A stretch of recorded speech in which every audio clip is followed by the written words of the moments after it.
Selamat pagi siswa-siswi kelas 10.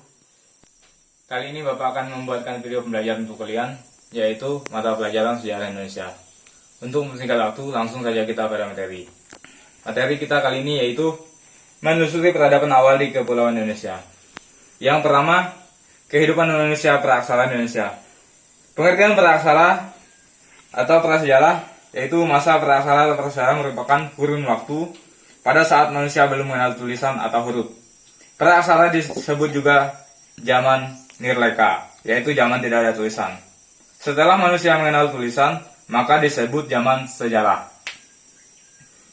Berakhirnya zaman prasejarah, setiap bangsa berbeda-beda berdasarkan perkembangan di setiap bangsa tersebut, serta informasi yang masuk ke bangsa itu. Misalnya, bangsa Mesir kuno meninggalkan zaman praksara sekitar 4000 tahun sebelum Masehi.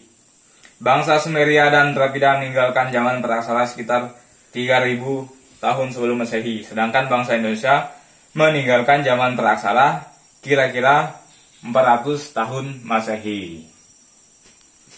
Sumber utama zaman prasejarah adalah benda-benda berupa fosil dan artefak. Fosil adalah sisa makhluk hidup, baik itu berupa binatang, tumbuhan, maupun manusia yang telah membatu. Artefak adalah alat-alat yang digunakan manusia purba. Manusia purba adalah manusia yang hidup pada zaman prasejarah. Pembagian masa praksara. Berdasarkan geologi, terjadinya bumi sampai sekarang ini dibagi menjadi 4 zaman. Yang pertama zaman Azoikum atau zaman tertua,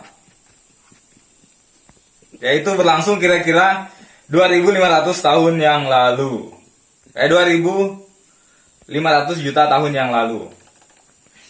Yang kedua, zaman Paleozoikum, disebut juga sebagai zaman primer, berlangsung kira-kira 340 juta tahun yang lalu. Yang ketiga, zaman Mesozoikum, disebut juga sebagai zaman sekunder, berlangsung kira-kira 140 juta tahun yang lalu. Yang keempat, zaman Neozoikum, yaitu kira-kira berlangsung sekitar 60 juta tahun yang lalu. Zaman ini dibagi menjadi 2, yaitu zaman tersier dan kuarter. Kemudian, manusia purba. Yang pertama, manusia purba Meganthropus paleojapanicus, yaitu artinya manusia purba yang berbadan besar dan tertua yang ditemukan di Pulau Jawa. Kemudian yang kedua, Pithecanthropus erectus, yaitu manusia kera yang berjalan tegak. Yang ketiga, Homo, yang artinya manusia purba jenis ini memiliki ciri yang lebih sempurna dibandingkan dengan Meganthropus paleojapanicus dan Pithecanthropus erectus. Homo tadi dibagi menjadi 3, yaitu yang pertama Homo solensis, yang kedua Homo wajakensis, yang ketiga Homo sapiens. Kemudian yang berikutnya, asal-usul nenek moyang bangsa Indonesia. Yang pertama, Proto-Melayu.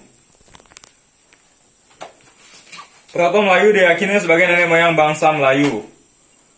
Melayu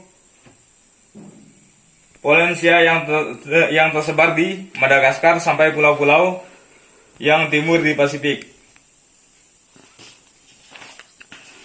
Kemudian yang kedua, Deutero-Melayu. Deutero-Melayu merupakan ras yang datang dari Indochina bagian utara. Kemudian yang ketiga, Melanezoid. Yang keempat, Negrito dan Wedit. Kemudian berikutnya zaman batu. Zaman batu dibagi menjadi 4. Yang pertama, zaman batu tua atau Paleolitikum. Yang kedua, zaman batu media atau Mesolitikum. Yang ketiga, zaman batu muda atau Neolitikum. Yang keempat, zaman batu besar atau Megalitikum. Kemudian zaman logam. Zaman logam dibagi menjadi 2. Yang pertama, zaman perunggu. Yang kedua, zaman besi. Berikutnya periodisasi masa praksara berdasarkan corak kehidupan. Yang pertama, berburu dan meramu. Yang kedua, mengumpulkan makanan atau food gathering. Yang ketiga, masa bercocok tanam. Kemudian Yang keempat, masa perundagian atau masa pertukangan. Kemudian berikutnya sistem kepercayaan manusia purba.